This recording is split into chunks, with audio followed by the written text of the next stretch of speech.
Legend से बातचीत के आज के एपिसोड में आप सभी का स्वागत है। आज के जो हमारे लेजेंड है, आई एम वेरी श्योर आप सभी उन्हें बहुत ही बेहतरीन तरीके से जानते हैं। Ashish Somaiya sir, he was MD and CEO of Motilal Oswal AMC and right now he is working as CEO of White Oaks Capital. Ashish sir के बारे में अगर मैं पर्सनली बोलूँ ना, मुझे पर्सनली कभी भी कुछ फाइनेंस से रिलेटेड कोई क्वेरी होती है तो मेरे गुरु जो होते हैं जिनके पास मैं जाता हूँ तो वो आशीष सर होते हैं। और आशीष सर इतने प्यारे एग्जाम्पल्स देके हमें समझाने की कोशिश करते हैं कि यार हमें लगता है कि यार इतना इजी था क्या। आशीष सर का अगर अभी तक आपने लास्ट वीडियो नहीं देखा है तो वो प्लीज देख लीजिएगा। 6 मंथ्स पहले एक आशीष सर के साथ लेजेंड से बातचीत का एपिसोड हुआ था, जहां पे सर ने टच वुड जो जो कहा था, जैसे जैसे कहा था, वर्ड बाय वर्ड वैसा हमने मार्केट में होते हुए देखा है। वो वीडियो देखने के बाद आप ये वीडियो देखेंगे तो आपकी अंडरस्टैंडिंग और बढ़ जाएगी। तो एक स्पेशल रिक्वेस्ट है, पहले 6 मंथ पहले वाला वीडियो चेकआउट कर लीजिएगा, जिसका लिंक ऊपर आई बटन पे आपको मिल जाएगा। चलिए सबसे पहले स्वागत करते हैं आशीष सर का। सर आपकी इन्वेस्ट आज फॉर कल की फैमिली में स्वागत है sir. Thank you for having me. Ashish sir, आज स्टार्टिंग करते हैं सर आपकी पर्सनल जर्नी से। सर आपकी जर्नी कहाँ से स्टार्ट हुई थी, कैसे स्टार्ट हुई थी? कुछ स्कैम्स भी आपने देखे होंगे, वैसे भी अभी स्कैम 1992 बहुत चलन में चल रहा है। सर क्या है आपकी जर्नी की स्टार्टिंग? एक्चुअली मैं बाय क्वालिफिकेशन तो मैं इंजीनियर हूँ, केमिकल इंजीनियर हूँ। जब मेरी पढ़ाई ख़त्म हुई तो पहले तो 1.5 साल मेरे ख्याल में मैं एक फैक्ट्री में काम करता था। और लेट 90s में, मतलब 1997 से लेकर के समवेयर इन 1998 1 डेढ़ साल एक पॉलीमर प्रोसेसिंग फैक्ट्री में काम करता था, जहाँ पे ये वायर्स, केबल्स, इस तरीके की चीज़ें बनती है। तो उसके बाद मतलब जब मैं कॉलेज में था, हॉस्टल में रहता था, तब जो शायद जो एक फ्रेंडशिप्स हो गई या ग्रुप जो था, उसमें हम सब भले ही केमिकल इंजीनियर वगैरह पढ़ाई कर रहे थे, लेकिन किसी कारण से जो मेरे सीनियर्स थे उसमें 2-3 ऐसे थे जो इंजीनियरिंग कॉलेज में रहते हुए भी शेयर बाजार को फॉलो करते थे और इकोनॉमिक टाइम्स रेगुलरली पढ़ते थे। और मेरे फादर जो हैं वो भी, मतलब तब तो मुझे नहीं पता था, लेकिन फादर के फ्रेंड्स तो थोड़ा बहुत, मतलब इस तरीके का मुंबई में रहने से, गुजराती फैमिली में रहने से, सही या गलत जैसे समझे आप, उस तरह के फ्रेंड्स होने की वजह से इंटरेस्ट या एक कहीं न कहीं पे क्यूरियोसिटी ज़रूर होती थी। और जैसे मैं जब यंग था, जैसे कि ये जब आप स्कैम 92 का ज़िक्र कर रहे हैं इसलिए बता रहा हूँ, जैसे हर्षद मेहता का ये स्कैम हुआ, तो बिल्कुल छोटा तो नहीं था मैं, 15-16 साल की मेरी उम्र थी तब। तो तब भी टाइम्स ऑफ इंडिया अखबार वगैरह, मतलब क्या है कि बहुत बड़ी चीज़ थी वो, तो इकोनॉमिक टाइम्स से निकल कर के टाइम्स ऑफ इंडिया तक तो बात पहुँच ही गई थी, ज़ाहिर-सी बात है। तो एब्सोल्युटली। उन सारी चीज़ों को लेकर के शेयर बाजार के बारे में जो एक क्यूरियोसिटी होती है, ये जानने की एक अर्ज होती है, वो तो थी। और दूसरी बात आप ये कह सकते हैं कि जब मैंने इंजीनियरिंग की पढ़ाई करी तब इंजीनियर्स को, हमारे देश में इंजीनियर्स को तब तनख्वाह नहीं देते थे शायद। तो ये भी एक, और फैमिली की काफ़ी रिस्पॉन्सिबिलिटी मुझे पता था मेरे आने वाली है, because my father passed away when I was a child. So कभी न कभी रिस्पॉन्सिबिलिटी आएगी। और जब मौका था तो आगे पढ़ाई करने का जब डिसीजन हुआ, तो स्कैम तो काफ़ी देखे हैं। जैसे मैं बचपन से अखबार पढ़ने की आदत है। तो भले ही मैं स्कूल कॉलेज में था, लेकिन पढ़ता था इसके बारे में। और फिर जब मैंने अपना करियर स्टार्ट किया तब उसके बाद तो हम जानते ही है, जैसे पूरा ये आईटी का बबल था, केतन पारेख को लेकर के जो बातें हुई, यूटीआई यूएस 64 में काफ़ी नुकसान हुआ लोगों का, यूएस में 9/11 हुआ, गल्फ वॉर हुआ। तो कुल मिलाकर के मतलब स्कैम है या मार्केट के उतार चढ़ाव तो कई बार, और जैसा लास्ट टाइम मैंने आपको बताया था, अभी 21 साल हो गए मेरे को, मेरे करियर में कम से कम 3-4 बार ऐसी फीलिंग आई है कि दुनिया खत्म हो जाएगी। तो ऐसा हर थोड़े साल में ऐसा माहौल बनता है, लेकिन अल्टीमेटली यही है कि दुनिया खत्म होती नहीं है। सर तो जो आप कह रहे हो ना सर, दुनिया खत्म हो जाएगी, जब इनिशियली आपको ऐसे कुछ स्टेटमेंट्स या बातें सुनने को मिलती थी तो कुछ तो मिस्टेक्स आपने भी करी होगी स्टार्टिंग में, ये सारे इमोशंस में आके या ये बातें सुन के। हाँ, बिल्कुल। जैसे 99-2000 में जस्ट पढ़ाई खत्म, मतलब पोस्ट ग्रेड जो फाइनेंस की पढ़ाई खत्म करके जॉब स्टार्ट करी थी, तो जो भी पैसा बचा पाते थे तो गलत-सलत शेयर किसी और की एडवाइस पे, मतलब जब मैं ट्रेनी था बिल्कुल, और मैनेजमेंट ट्रेनी था। तो किसी सीनियर के या किसी दोस्त की एडवाइस पे कुछ शेयर ले लिए, शेयर का दाम करीब-करीब ज़ीरो ही हो गया, आप ऐसा समझ लो। तो इस तरीके के एक्सपीरियंसेस काफ़ी हुए हैं, लेकिन over a period of time जैसे जब आप प्रोफेशनल बन जाते हैं, जब आपकी मैच्योरिटी बढ़ती है, तो 2-3 चीज़ें मैं हमेशा फ़ॉलो करता हूँ कि एक तो ये है कि मैं खुद कभी शेयर्स खरीदने-बेचने का मैंने बिल्कुल बंद कर दिया और ये बात हो गई मतलब जो 2000-2001 में जो मेरा एक्सपीरियंस था, उसके बाद से लेकर के आज तक मैंने कभी शेयर्स खरीदना-बेचना अपने पर्सनल अकाउंट में नहीं किया है। अच्छा। अ ओ माय गॉड। अ, केवल म्यूचुअल फंड इन्वेस्टमेंट या जैसे हमारी कंपनी के जैसे पोर्टफोलियो मैनेजमेंट सर्विसेज हैं या तो म्यूचुअल फंड्स हैं। तो इसके 2 कारण हैं। एक कारण ये है कि बहुत अर्ली इन लाइफ मैंने ऐसा पढ़ा था कहीं पे, एक बुक थी सेल्स के बारे में, सेल्स प्रोफेशनल्स के लिए एक किताब थी। उस किताब में ऐसा लिखा था कि never become salesman of a product which you can not offer to your grandmother.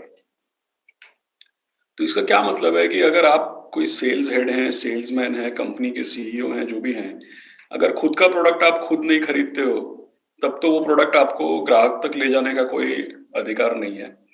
तो अगर हम खुद शेयर्स में सट्टा करें और ज़माने भर को बताएँ कि भैया आपको पोर्टफोलियो मैनेजमेंट सर्विस करना चाहिए, म्यूचुअल फंड करना चाहिए, तब तो ये पूरा हिसाब गलत हो जाएगा। हुँ, तो हुँ। एक वो कारण था जिसको आप बोल सकते हैं कि इंटेग्रिटी का कारण है या जो भी है कि भई अपनी इंटेग्रिटी बरकरार रखनी चाहिए, तो हम खुद म्यूचुअल फंड्स और पोर्टफोलियो मैनेजमेंट में इन्वेस्ट करते हैं।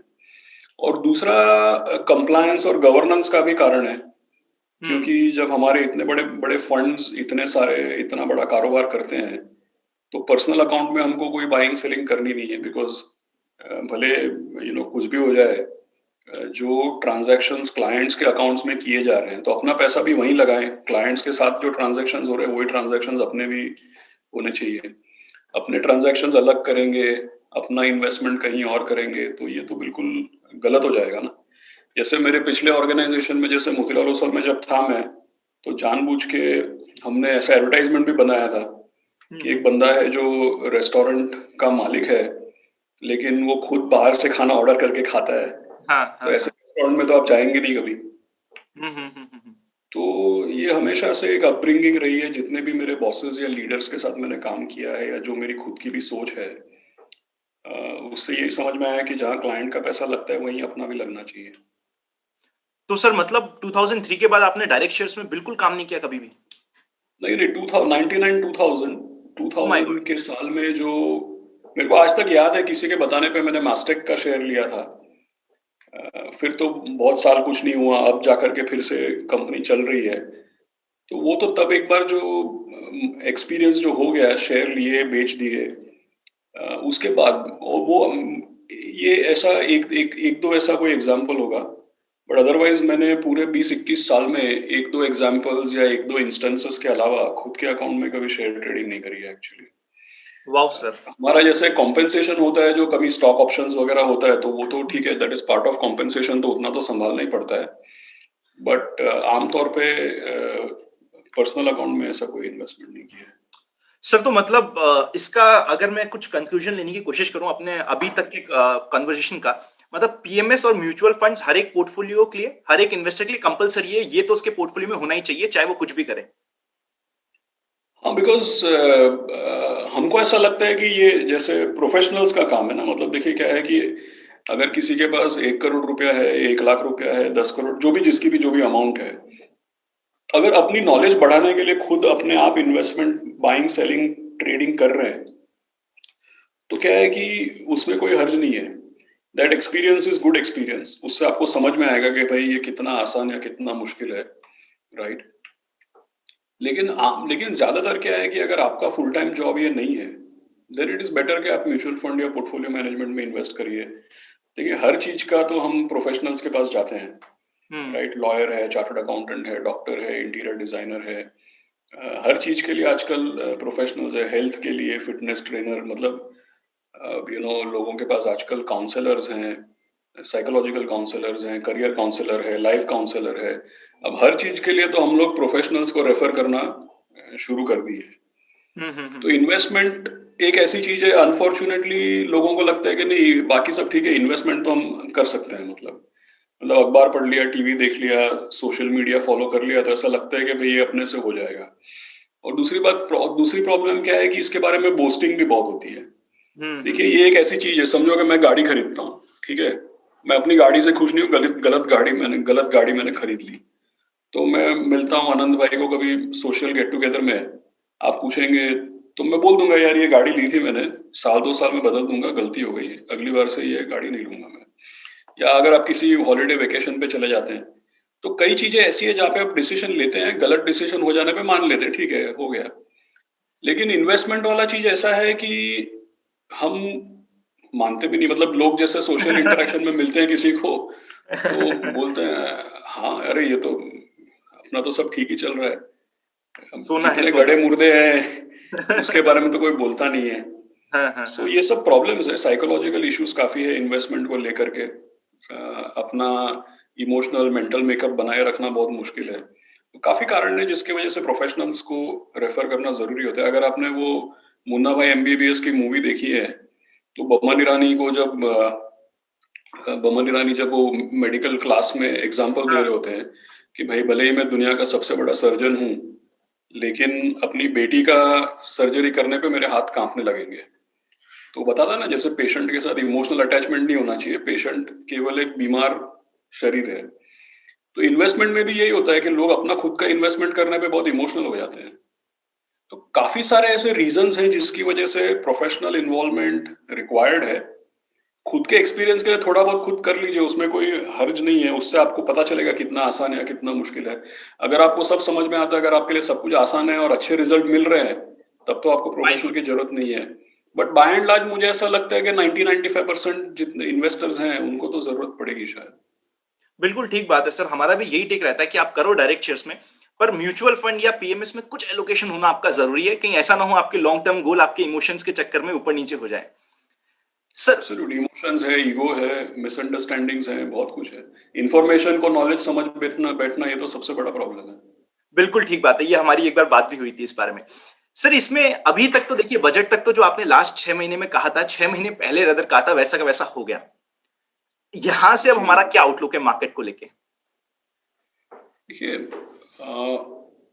सी at any point in time, I must tell you honestly कि at any point in time जब हमको कोई कुछ पूछता है, तो अपनी बेस्ट पॉसिबल अंडरस्टैंडिंग के अनुसार हम तभी का जो अपनी तब की रीडिंग है, समझो आपने जुलाई 2020 में अगर मेरे से बात की है, तो हैंड ऑन हार्ट तभी मुझे जो सही-सही जो लगता है, जो मैं अपने पैसे के साथ करूँगा, वही चीज़ मैं आपको बोल सकता हूँ, राइट? तो at any point in time we are giving our best possible foot forward, right? तो कोई भी अगर जैसे फ्यूचर का हम लोग प्रिडिक्शन प्रिडिक्शन तो नहीं बोल सकते हैं, एक गेस्टिमेट, एस्टिमेट अगर फ्यूचर का बताते हैं, तो it is with our best intention और best understanding in mind, absolutely. Right? तो उसी कॉन्टेक्स्ट को ध्यान में रखते हुए, जैसे अभी 14,700 14,800 का निफ्टी हो गया आजकल, सेंसेक्स तो मतलब अलग ही 50,000, ये सब अलग ही लेवल चल रहा है। मैंने मेरा करियर स्टार्ट किया तब कोई निफ्टी नहीं दिखता था क्योंकि सेंसेक्स 2,000 3,000 पे होता था। आजकल तो निफ्टी भी 14,000, मतलब जब मैंने मेरा जब मिड करियर पहुंचा तब जितना सेंसेक्स था उतना आज निफ्टी हो गया एक्चुअली। तब हमारे लिए 10,000 सेंसेक्स बड़ी बात होती थी, आज निफ्टी 15,000 के इर्द गिर्द घूम रहा है, तो बहुत चेंज हो गया। लेकिन मुझे ऐसा लगता है कि अभी का जो माहौल है उसमें लोगों को लगता है कि ये तो ऑल टाइम हाई है।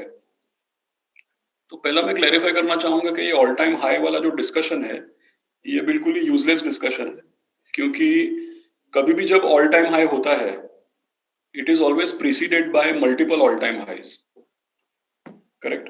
एब्सोल्युटली, मतलब absolutely. And it will be succeeded by multiple all time highs, मतलब आज जो ऑल टाइम हाई आया है उसके हुँ, पहले कई ऑल टाइम हाई आके गए, हुँ, और हुँ। जाहिर सी बात है कि आगे भी बहुत सारे आएंगे। तो कोई ऑल टाइम हाई जो होता है वो फाइनल हाई तो है नहीं, क्योंकि जैसा मैंने बताया दुनिया तो खत्म होने नहीं वाली है। ह्यूमन बीइंग्स हैं, कंपनियां हैं, आर्थिक व्यवस्था है, इकोनॉमी है, तो ये सब तो चलते रहेगा। अच्छा, ये अलग बात है अगर आपको ऐसा लगता है कि ह्यूमन बीइंग्स जो हैं वो अल्टीमेटली डायनासोर निकलने वाले हैं, तब तो अलग बात है। लेकिन जब जब तक आप सहमत हैं कि भाई human beings are not going to be dinosaur, hmm, hmm, then hmm. You should agree with me कि अभी का जो ऑल टाइम हाई है इसके बाद और बहुत सारे ऑल टाइम हाई आएंगे। तो फर्स्ट थिंग कि जस्ट बिकॉज अभी ऑल टाइम हाई है तो हम इन्वेस्ट नहीं करेंगे, ये गलत लॉजिक है। राइट, आपको ऐसा लगे कि भाई मार्केट महंगा है तो आप धीरे धीरे इन्वेस्ट करिए, लेकिन ऑल टाइम हाई के बाद और बहुत सारे ऑल टाइम हाई आएंगे। That is first. दूसरी बात क्या है कि आज की तारीख में लोगों का बिलीफ नहीं है, मतलब जो बाजार में जो चीजें हो रही है, आर्थिक व्यवस्था में सुधार है, बाजार 7,600 से अब 14,600 700 हो गया है, तो लोगों का इस पे भरोसा नहीं है कि कैसे हो गया है, तो होना ही नहीं चाहिए था। तो देखिए क्या है कि जब गिरा तभी भी तो हम आपको बोल रहे थे ना कि भाई ऐसा नहीं होना चाहिए, क्योंकि ये वाई द मार्केट सी, जितने आर्टिकल्स लिखे हैं, आपसे बात की है, तो हमने यही बताने की कोशिश की है कि भाई 3-6 महीने कोविड चलेगा, उसकी वजह से कंपनियों की वैल्यू 50-60% गिरनी चाहिए, क्या ये सही है क्या? तो 50-60% गिरा, वही तो पहले गलत था एक्चुअली। फिर लोगों को समझ में आया कि भाई जितना बुरा हम सोचते थे उतना बुरा तो हुआ नहीं है, धीरे धीरे चीजें भी नॉर्मल हो रही है। तो वैक्सीन आ गया, इंडिया में जो हम सब लोगों का कुल मिला के एफर्ट रहा है, उतना बुरा हाल हुआ नहीं कोविड में। धीरे धीरे हम लॉकडाउन से निकलने लगे, सब चीजें होने लगी, अब तो हम ट्रैवल करने लग गए हैं। राइट। सो क्या है कि आर्थिक व्यवस्था में जो एक रिकवरी आ रही है, तो मुझे ऐसा लगता है कि एक नई आर्थिक व्यवस्था में, जैसे तेजी मंदी का साइकिल बोलते हैं हम, पिछले 4-5 साल इतने रेगुलेटरी चेंजेस हुए, इतने डिसरप्शन हुए, तो तेजी के बाद मंदी, मंदी से हम उभर के निकल ही नहीं पाए।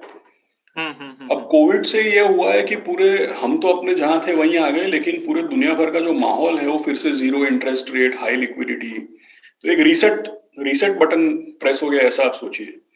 और यहाँ से आर्थिक व्यवस्था में एक नई साइकिल की शुरुआत हो रही है। राइट।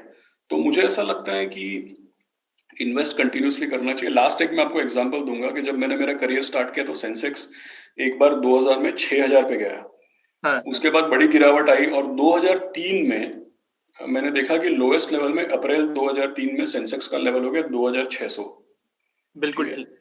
फिर 2004 में धीरे धीरे रिकवरी हुई, नई, जैसे मैं बता रहा हूँ, आर्थिक व्यवस्था में एक नई साइकिल की शुरुआत हुई। 2004 में सेंसेक्स फिर से 6,000 को पार किया। ठीक है।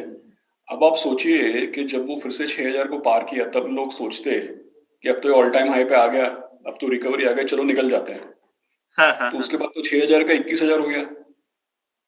तो अब की बार देखिए क्या हुआ, हमने 12,500 देखा, फिर हमने 7,500 देखा। बिल्कुल देखा। अब जब फिर से नवंबर दिसंबर में 12,500 को पार करके 13-14 की तरफ बढ़ा है, तो लोगों ने तो पैसा वापस खींचना शुरू कर दिया। राइट। तो अब के 12,500 को हम पहले के 12,500 से कंपेयर करेंगे विदाउट थिंकिंग कि भाई ये अलग माहौल है, अलग दुनिया है, पीछे देखिए क्या क्या चेंज हुआ है। राइट। तो मुझे ऐसा लगता है नई साइकिल की शुरुआत है। Just because Nifty is at 14,000 14,500 या जो भी है, number, that number is just a number. There will be many more numbers. We should not be reacting to it, and we should be continuing with our journey. Sir, इसमें redemption करने का जो एक reason major investors दे रहे हैं या सोच रहे हैं, वो ये भी कारण है कि पी वैल्यूएशन इतने हाई है, इतने हाई कभी नहीं हुए, इतने हाई हुए तो अब और कितना ही पी बढ़ जाएगा, इसके कारण रिडम्पशन हो रहा है। तो इस पे आपका क्या टेक है सर? देखिए, पी तो जब भी बाजार, आर्थिक व्यवस्था जब मंदी में होती है ना, तो पी तो हाई ही होता है, क्योंकि पी तो है मार्केट प्राइस और ई है कंपनियों का ईपीएस। चाहे आप निफ्टी का देख लीजिए, कंपनियों का देख लीजिए, ईपीएस। अब हम सब जानते हैं कि भाई 2020 की मार्च जो खत्म हुआ, 2020 का जो मार्च, उसके बाद 6 महीने में क्या हुआ, ई का जो क्या हाल है वो हमको पता है। राइट। तो ई, जब ई जो है, ईपीएस जो है, जब ईपीएस इतना भारी तरीके से सप्रेस्ड है, तो पी तो हाई लगेगा। करेक्ट। लेकिन बाजार किस चीज को देखता है? बाजार आज का या कल का या 30 सितंबर का ईपीएस देख के नहीं चलता ना, बाजार तो आगे का 5 साल बाद, 10 साल बाद का दाम देख के चलता, आई मीन एक्सपेक्टेशन। और एक मैं आपको एग्जांपल देखता हूँ कि अगर लोगों को पी इतना समझ में आता है, तब तो इनको और एक चीज समझ में आना चाहिए कि भैया जो कंपनी का पी 30 होता है, समझो, राइट, तो हम उसका मार्केट कैप और पैट को साइड पे रखते हैं, लेकिन 30 पी का ये मतलब होता है कि 30 रुपए का मार्केट कैप है और 1 रुपए की ईपीएस है। ठीक है। अब इस रेशियो को आप थोड़ा ध्यान से देखिए, इसका क्या मतलब है कि 1 रुपए की ईपीएस और 30 रुपए का मार्केट कैप, इसका ये मतलब है कि 1 साल की जो ईपीएस है, उसका योगदान मार्केट कैप में 3% है, बिल्कुल ठीक बात है। करेक्ट? तो जब कोविड हुआ, तो ये सब चीज़ हमने लिखी भी है, बात भी किया है कई बार जो मीडिया में। जब कोविड हुआ तो हम लोगों को क्या समझा रहे थे कि भाई 6 महीना कोविड चलेगा, 6 महीने का रेवेन्यू ज़ीरो हो जाएगा। 6 महीने का रेवेन्यू ज़ीरो हो जाएगा तो 2-3 साल का नफ़ा गायब हो जाएगा, 2-3 साल की प्रॉफिटेबिलिटी खराब हो जाएगी। 3 साल की प्रॉफिटेबिलिटी अगर खराब हो जाती है, बट कंपनी सस्टेन कर लेती है, मतलब डब्बा नहीं बन जाती। देखिए अगर कंपनी, देखिए अकाउंट, एक सिंपल रूल है कि भाई गोइंग कंसर्न अज्यूम करते हैं, हाँ, ठीक है? बिल्कुल आप ठीक तो बात। सीए हैं, आपको पता है गोइंग कंसर्न अज्यूम करना चाहिए। अगर गोइंग कंसर्न अज्यूम ही नहीं कर रहे तब तो फिर ये सब बात ही डिस्कशन डिबेट वाली बात ही नहीं है, फिर तो क्या करना है, राइट? तो अज्यूम कीजिए कि 6 महीने का रेवेन्यू गायब हो गया, तो 2-3-4 साल का नफा गायब हो सकता है। लेकिन अगर कोई कंपनी 30 पीई पे ट्रेड कर रही है, तो 1 साल की ईपीएस 3% ऑफ मार्केट कैप होती है। तो 3-4 साल की ईपीएस अगर गायब हो गई, तो मार्केट कैप कितना गिरना चाहिए? हाँ, हाँ, हाँ। 10%, 12%, 15% कितना होना चाहिए, राइट? दूसरी चीज, जो लोग कंपनियों का वैल्यूएशन करते हैं ना, वो फ्यूचर की फोरकास्टिंग करते हैं कि भाई अगले साल रेवेन्यू कितनी आएगी, प्रॉफिट कितनी आएगी, दूसरे साल, तीसरे साल। तो जितने लोग कंपनियों की वैल्यूएशन करते हैं, फोरकास्टिंग करते हैं, वो सब जानते हैं कि हम फोरकास्टिंग अगले 5 या 10 साल की करते हैं। और अगले 5 या 10 साल की जो फोरकास्टिंग करते हैं ना, वो कंपनी के टोटल वैल्यू में उसकी 30-40%, 50% इसी तरीके की वैल्यू आती है। ज्यादातर वैल्यू फ्यूचर में होती है, जिसको टर्मिनल वैल्यू बोलते हैं, कि भाई आगे जाकर के इसका ग्रोथ रेट कितना होगा। क्योंकि देखिए कंपनियां जो हैं वो ह्यूमन बीइंग्स की तरह 50 साल, 60 साल चलती है, करेक्ट? लेकिन हम 50-60 साल का वैल्यूएशन नहीं देखते हैं, हम फोर्सिएबल फ्यूचर 5 साल, 7 साल की फोरकास्ट करते हैं। तो ये सबको पता है कि जितना भी कंपनी का हम मार्केट कैप बाजार में देखते हैं ना, हाँ, हाँ, हाँ। उस उसका आधा से ज्यादा वैल्यू अननोन फ्यूचर में होता है, उसको लोग टर्मिनल वैल्यू बोल के रख देते हैं वहां पे, बिल्कुल ठीक राइट? बात है सर। तो आप एक चीज सोचिए कि भाई कि 3-4 साल का अगर मुनाफा गायब हो जाएगा, तो that is 10-15% of market cap. तो 50-60% गिरा क्यों फिर, राइट? तो तभी हम सबको यही बोल रहे थे कि भाई इतना क्यों गिर रहा है, इतना गिरने की जरूरत नहीं है, कभी न कभी तो कोविड की क्लैरिटी आएगी, कभी न कभी तो वैक्सीन आएगा, राइट? इसकी 1% की मोर्टेलिटी रेट है, ये सब चीजें पता थी हमको पहले से, फिर भी इतना ओवर रिएक्शन हो गया, करेक्ट? चलिए ओवर रिएक्शन हो गया। सो मेन पॉइंट क्या है कि अभी ओवर रिएक्शन था, तो जितना खराब सोचते थे उतना हुआ नहीं, और अब रिकवरी आ रही है। हाँ। तो मैं क्या बोलता हूँ कि जब हमको पीई की पूरी अंडरस्टैंडिंग नहीं है, राइट, तो पी देख के हमने इन्वेस्ट तो किया नहीं। अब हाँ। पी देख के हम बोल रहे हैं अब हम निकल जाएंगे, तो देखिए पी जो है वो जितना लोग समझते हैं उतना सिंपल है नहीं। देखिए अगर कोई भी रेशियो है, पी इज अ रेशियो, बिल्कुल ठीक बात है अगर सर। कोई भी रेशियो है, अगर ये रेशियो अगर स्टैटिक रहता है, स्टैटिक का क्या मतलब कि भैया 10 पी एवरेज है, 8 पी सस्ता है, 12 पी महंगा है। मैं आपको ऐसा फिजिक्स की तरह एक रूल, जैसे फिजिक्स क्या होता है, फिजिक्स में रूल्स होते हैं कि every action has a equal and opposite reaction. ये फिजिक्स का रूल है, इसमें कोई दो राय नहीं है, इसमें 19-20 इंटरप्रिटेशन वगैरह की कोई जगह नहीं है भाई, ठीक है? अगर मैं इस दीवार पे हाथ मारूंगा ना, तो मेरे हाथ पे उतना इक्वल सामने फोर्स फोर्स आएगा। आएगा, ये फिजिक्स है। लेकिन ये पी जो है ना, पी, ये फिजिक्स नहीं है, इसमें पता फिजिक्स है। नहीं है, इसमें न्यूआंसेस है, इसमें इंटरप्रिटेशन है, इसमें पर्सपेक्टिव है, इसमें ओपिनियन है। आपको अगर किसी ने, देखिए अगर गवर्नमेंट ऑफ इंडिया का ऐसा कानून लिख के आपको कोई दे दे कि 10 पी एवरेज होता है, 12 पी महंगा है, 8 पी सस्ता है, ऐसा कोई आपको लिख के किताब में रूल बना के दे देना, तो मैं मानता हूं। बट ऐसा रूल नहीं है ना। पी, देखिए पी किस पे डिपेंड करता है, जैसे मैंने समझाया कि आगे की टर्मिनल वैल्यू कितनी है, कितने साल की विजिबिलिटी है, ये सब चीजें हैं। फ्यूचर कैश फ्लो का डिस्काउंटिंग करने के लिए इंटरेस्ट रेट क्या यूज कर रहे हैं आप, उस पर डिपेंड। तो long, I have given you long answer, but always remember that investing is not physics. ये जो आप एक्यूरेट, जो ह्यूमन बीइंग्स को आदत है ना, एक्यूरेट चीजें चाहिए हमको, वो एक्यूरेसी फिजिक्स में होती है, वो एक्यूरेसी इन्वेस्टमेंट में नहीं होती है। Sir long answer but a beautiful answer. ये इंटरप्रिटेशन तो अभी तक मैंने भी नहीं सोचा था, जिस तरीके से आपने इसको मार्केट कैपिटलाइजेशन से रिवर्स करके बताया। आई थिंक ये बड़ा ही इंटरेस्टिंग पॉइंट था, और पॉइंट बिल्कुल सही था सर। जिस समय मार्केट करेक्ट हो रहा था उस समय तो सिर्फ प्राइस ही प्राइस था, अर्निंग तो थी नहीं, मतलब ये तो था ही नहीं उस समय। Beautiful sir. सर इसमें नेक्स्ट क्वेश्चन एक ये भी आता है कि बजट के बाद का आपका आउटलुक तो थोड़ा समझ आ रहा है, पर यहाँ पे कुछ ऐसी मिस्टेक्स होंगी जो इन्वेस्टर्स करने भी वाले हैं, जो आपको भी पता है कि ये होने वाली है, बट ऑब्वियस मिस्टेक है। जिसमें से एक मिस्टेक तो सर मुझे भी याद है, आपने मुझे लास्ट वीडियो में ही हमारा डिस्कशन भी हुआ था, जब मार्केट बढ़ेगा ना अनंत, उस समय सब तेरे को फेथ करेंगे। जितना फेथ एडवाइजर्स पे, डिस्ट्रीब्यूटर्स पे, या फिर पीएमएस पे, या फिर म्यूचुअल फंड्स पे बुल मार्केट में होता है, इतना बियर मार्केट में नहीं होता। तो ऐसी और क्या मिस्टेक्स होने वाली है, या ये जो मिस्टेक हमें पता है कि होगी, इसको ठीक कैसे करें? देखिए ऐसा है कि इन्वेस्टमेंट हम तो हमेशा बोलते हैं रेगुलरली करना चाहिए, बिकॉज सी सी क्या होता है, देखिए हम लोग एक पर्टिकुलर, जब भी आप हमको बुलाते हैं, कुछ सवाल पूछते हैं, तो क्या होता है कि हम लोग एक पर्टिकुलर पॉइंट इन टाइम, एक पर्टिकुलर जंक्शन पे आके आज के माहौल में ये डिस्कशन कर रहे हैं, ठीक है। लेकिन जितने भी आपके इन्वेस्टर्स हैं, क्लाइंट्स हैं, जितने भी आपके व्यूअर्स हैं, ये सब लोग आज तो अपनी जर्नी शुरू नहीं कर रहे ना। जर्नी पहले से चलती आई है, आगे भी चलेगी। तो किसी भी एक माहौल या किसी भी एक सिचुएशन के बारे में हम उसका विश्लेषण करके, एनालिसिस करके अपनी अंडरस्टैंडिंग प्रेजेंट कर सकते हैं।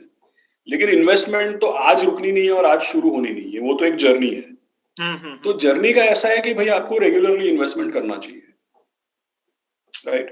बिल्कुल ठीक है। रेगुलरली आपको इन्वेस्टमेंट करना चाहिए। वो एक सिंपल चीज है जिसमें मैक्सिमम लोगों की मिस्टेक्स होती है, पहली बात। दूसरी बात ये है कि 14,000 निफ्टी देख करके अगर आप बोलते हैं कि अरे भैया अति हो गई, अब तो क्या करेंगे, तो फिर देखिए, फिर 18,000 पे भी अपना व्यू कायम रखना भाई। फिर अगर तो आपका ऐसा व्यू है ना कि भाई 14,700 बहुत महंगा है, हाँ हाँ तो हाँ, मेहरबानी करके फिर 16,700 में भी यही व्यू रखना, फिर आके मत बोलना कुछ। कि अब इन्वेस्टमेंट कर लेते हैं चलो। हाँ, सी कंसिस्टेंसी इंपॉर्टेंट है ना। देखिए हम्म। ऐसा है कि जो चीज आपको 14,700 में महंगी लगती है, फिर 16,000 में सस्ती लगने लगेगी, तो वो तो आपका माइंड जो है वो आपके साथ गेम्स खेल रहा है। हम्म। हकीकत तो हम सबको पता है कि 14,700 में जो चीज महंगी है, वो 16,000 में सस्ती नहीं हो सकती है, वो तो हम सबको पता है। It can become cheap only if your mind start playing games with you, right. कि अरे नहीं नहीं, हाँ अब तो जीडीपी इतना ग्रो करेगी, नहीं नहीं मेरे को तो पता है, ये देखो मेरा तो दोस्त है मारुति का डीलर, देखो कितनी गाड़ियां बिक रही है। फिर क्या होता है कि फिर हम अपने आप को समझाने लगते हैं हम, हाँ हाँ हाँ हाँ। राइट। बुल मार्केट तो में डोंट अपॉर्चुनिटीज गिव योर, दिखते हैं, जैसा आप बोलते हो हमेशा सर। हाँ, बुल मार्केट में अपॉर्चुनिटीज, फिर सब अपनी अपनी अपॉर्चुनिटी खुद ही ढूंढ लेते हैं। फिर हाँ। सब आपको आके बोलेंगे कि अब तो अब क्या है कि गवर्नमेंट ने इंफ्रास्ट्रक्चर का अनाउंसमेंट कर दिया, तो अब तो कमर्शियल व्हीकल चलेगा ही चलेगा। अब हम्म कमर्शियल व्हीकल चलेगा तो उसको फाइनेंस करने वाला एनबीएफसी भी चलेगा। फिर इस तरीके का सब अपना अपना लॉजिक निकाल लेते हैं। तो क्या है कि अगर तो आपका कोई लॉजिक है, जिस लॉजिक से आप डटे हुए हैं कि भाई अभी बाजार महंगा है, हम्म। तो फिर उस लॉजिक को फॉलो करिएगा। फिर 17,000 पे आके ये मत बोलिए कि नहीं यार अब तो सस्ता हो गया है, क्यों? क्योंकि ये चार चीज अब आ गई है।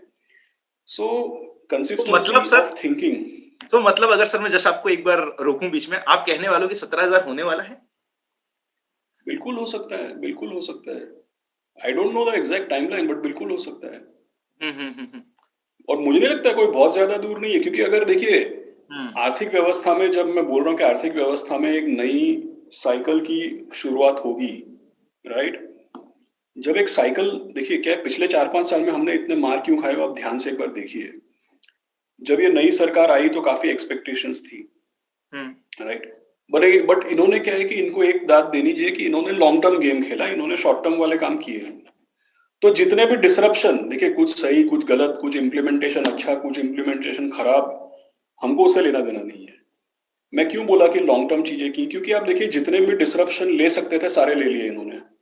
सही गलत डिमोनेटाइजेशन कर दिया, हम्म। राइट। जैसा किया वैसा किया, जो इम्प्लीमेंटेशन हुई उसकी। बट डेटा दिखाता है कि भाई 3 करोड़ के बजाय अब 6.5 करोड़ लोग टैक्स फाइल कर रहे हैं, तो भाई कुछ ना कुछ तो हुआ होगा उसके कारण, ठीक है। फिर आप देखिए रेरा है, जीएसटी है, इंसॉल्वेंसी एंड बैंक्रप्सी कोड है, आरबीआई की तरफ से एसेट क्वालिटी रिव्यू, पूरे बैंकों की साफ सफाई, मर्जर एंड एक्विजिशन। तो क्या है कि पिछले 5-6 साल में ना डिसरप्शन बहुत ज्यादा हुए हैं। तो आर्थिक व्यवस्था में आमतौर पे हम क्या सोचते हैं कि तेजी के बाद मंदी, मंदी के बाद तेजी, तेजी के बाद मंदी, ऐसा एक साइकिल आएगा। जैसे फिजिक्स इलेक्ट्रिकल इंजीनियरिंग पढ़ते हैं उनको साइन वेव पता होता है इलेक्ट्रिक करंट का। हाँ हाँ हाँ। तो लोगों को लगता है कि इस तरीके का तेजी मंदी का साइकिल चलेगा। अब हम्म पिछले 5 साल में जितनी भी बार तेजी की तरफ थोड़ा मूड बना तो कोई ना कोई डिसरप्शन आ गई। तो हम्म। पहली बात तो आप ध्यान में रखिए कि हमारे जितने भी यंग लिसनर्स हैं, इन्होंने तेजी मंदी तो देखी नहीं है, इन्होंने मंदी मंदी देखी, तेजी तो किसी ने देखी नहीं है। हम्म ठीक है। दूसरी बात, 2014 से लेकर के 2020 तक कंटिन्यूअसली निफ्टी जो है ना 7,000 9,000 फिर 10,000 फिर 8,000 फिर 300 कर रहा करेक्ट। था। ये पहली बार पिछले 6 महीनों में पहली बार एक ब्रेकआउट ऐसा आया है कि अब हम अलग जोन पे या अलग एक ऑर्बिट पे अब आए हैं, वरना तो उसी ऑर्बिट में हम घूम रहे थे।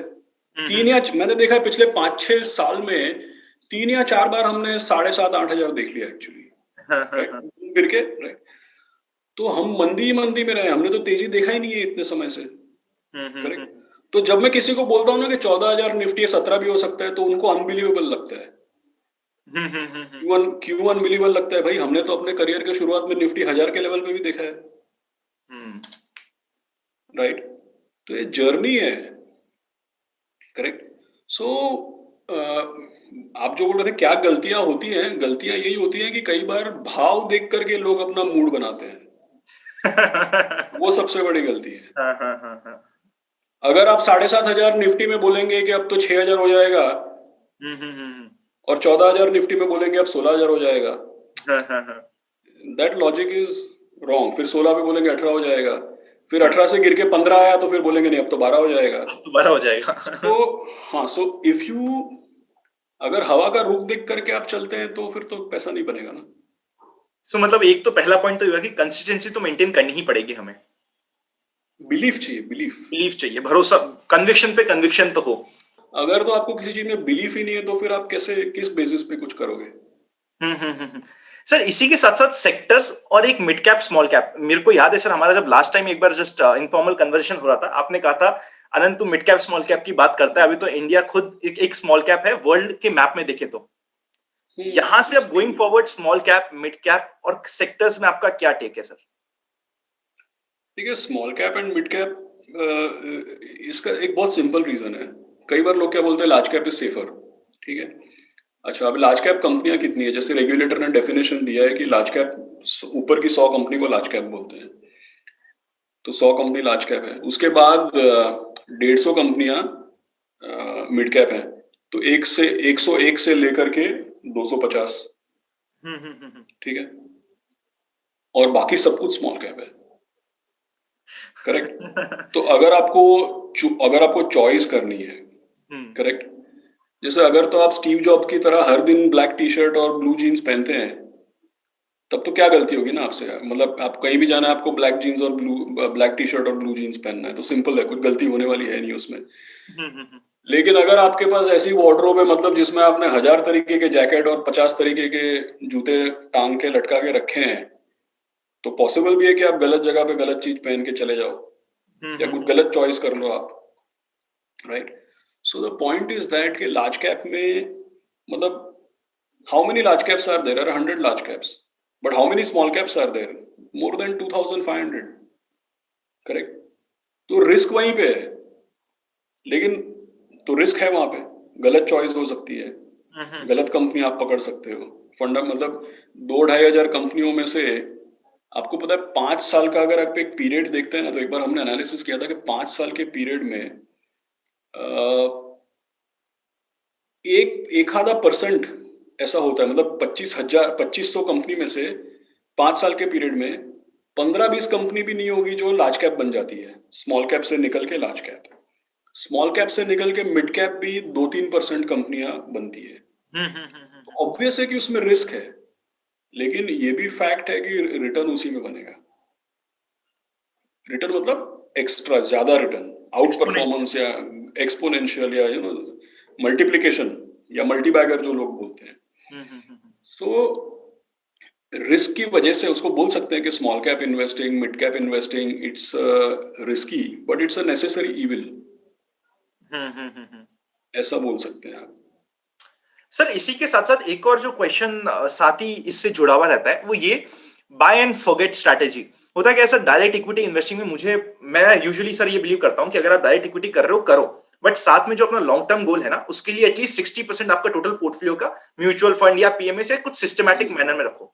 अब जो डायरेक्ट इक्विटी शेयर इन्वेस्टिंग कर रहे हैं, वहां पे दो ऑप्शन आते हैं।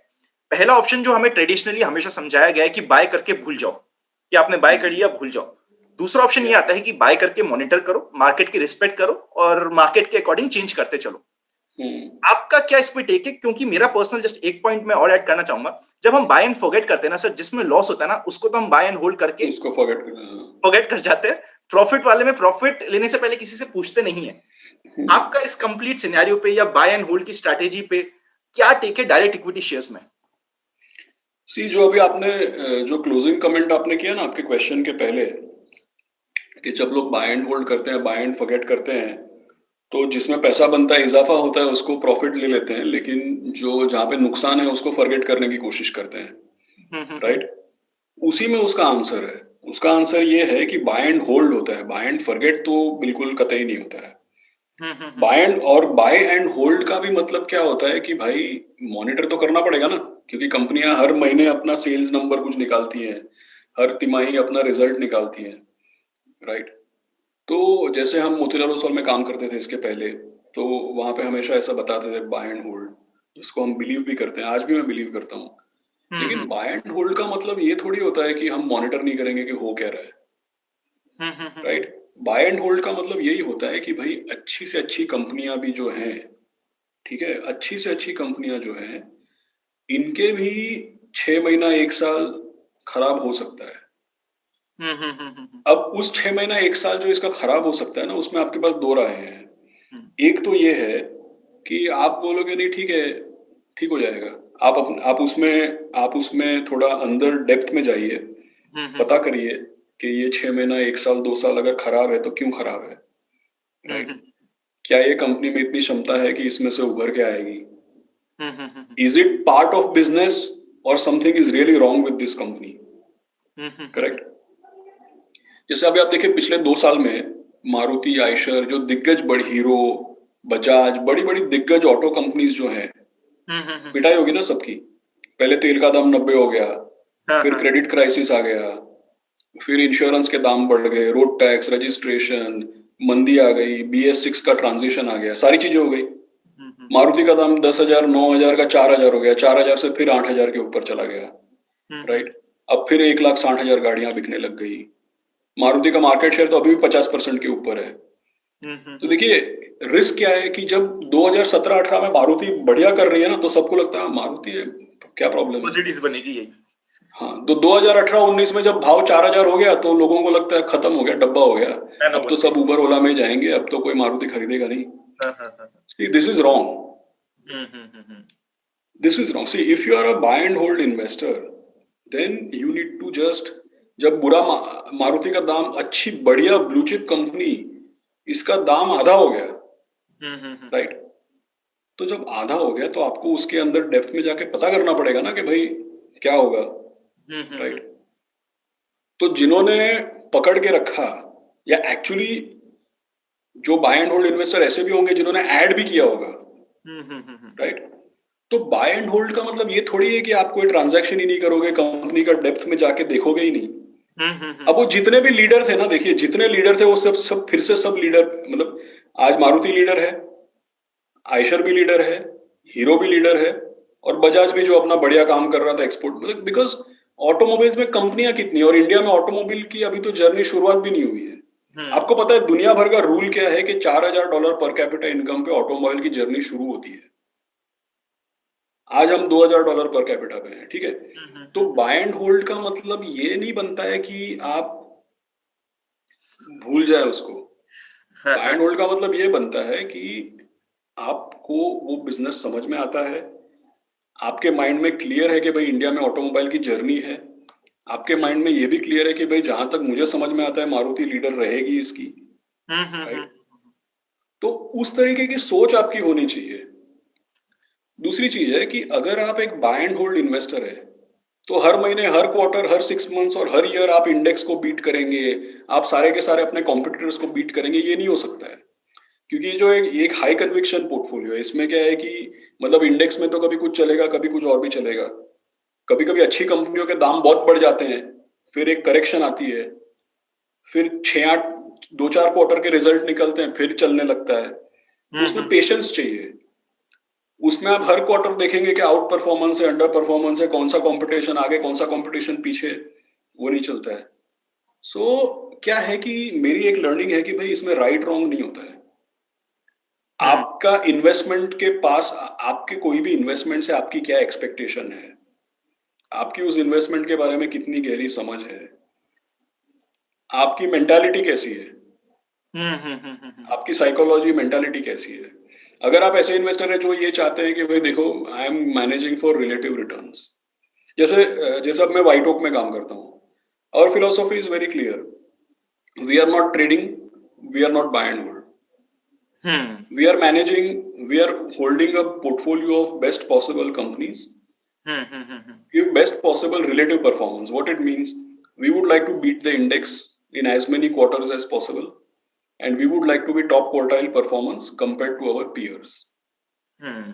राइट? तो इसका क्या मतलब है कि ये चीज अचीव करने के लिए बढ़िया से बढ़िया कंपनी खरीदेंगे, लेकिन अगर कोई कंपनी स्लाइटली भी ओवर वैल्यूड हो जाती है तो हम अपना एलोकेशन कम करके किसी और कंपनी में चले जाएंगे। क्यों? Absolutely right. क्योंकि ऐसा नहीं है कि जिस कंपनी का शेयर हम बेच देते वो कंपनी खराब है। जिस कंपनी का शेयर का दाम एक पर्टिकुलर वैल्यूएशन पे आ गया है, वहां से पैसा निकाल के हम कहीं और लगाएंगे। क्यों? क्योंकि हम long term by and hold, long term vision है अपने पास, लेकिन हमको ये भी पता है कि शेयर के दाम कभी ओवर वैल्यूड अंडर वैल्यूड हो जाते हैं। So it is long term investing but with lot of active involvement. Involvement. But इसका मतलब ये नहीं कि जो ट्रेडिंग करते हैं वो गलत करते हैं। हम्म। सी सबका अपना अपना माइंडसेट है ना, सबकी अपनी अपनी एक्सपेक्टेशन है, सबकी अपनी अपनी अलग अलग समझ है। तो आई थिंक लास्ट टाइम अपने कॉन्वर्सेशन में मैंने एक चीज आपको बोला था कि इक्विटी मार्केट में राइट रॉन्ग कुछ नहीं होता है। हम्म। बिल्कुल ठीक। कंक्लूजन कंक्लूजन करने की जल्दबाजी मत करिए आप, सबका अपना अपना पर्सपेक्टिव है। सुपर सर, बिल्कुल आपने ठीक किया। अगर आपको प्रोडक्ट पता है, उसको यूज करना पता है, तो आप यूज कर सकते हो। अगर नहीं पता तो फिर वो एक क्वेश्चन मार्क आ जाता है। देखिए कोई भी प्रोडक्ट यहाँ पे, कोई भी शेयर, कोई भी स्ट्रेटेजी, कोई भी फंड, कोई भी प्रोडक्ट मुझे नहीं लगता यूजलेस है। जो चीज आपको यूजलेस लगती है वो किसी और के लिए कहीं ना कहीं यूजफुल होगी, इसीलिए वो वहां पे एग्जिस्ट करती है। वो प्रोडक्ट है, उसी की वजह से वो प्रोडक्ट चल रहा है। Absolutely. So What is not relevant for you doesn't mean it is irrelevant for everybody else.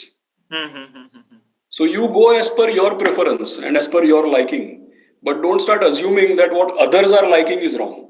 Absolutely right, बिल्कुल ठीक बात है सर। सर फिर टुवर्ड्स द एंड अगर हम कंक्लूजन की तरफ जाने की कोशिश करें और कुछ पॉइंट्स को कंक्लूड करना चाहें, आपका फाइनल टेक अवे क्या होगा यहां से आने वाले समय के लिए इन्वेस्टर्स की तरफ से? देखिए अभी मैं हमेशा बोलता हूँ कि इंडिया इज अ कंट्री जिसकी जर्नी अभी स्टार्ट भी नहीं हुई है। जैसे आपने देखा होगा कई, एक चीज जो मैं बिलीव करता हूँ, मैंने कई जगह पे रीड भी किया है, मैं उससे काफी सहमत हूँ कि इंडिया के बारे में लोग ऐसा बोलते हैं कि we always disappoint the most pessimistic people.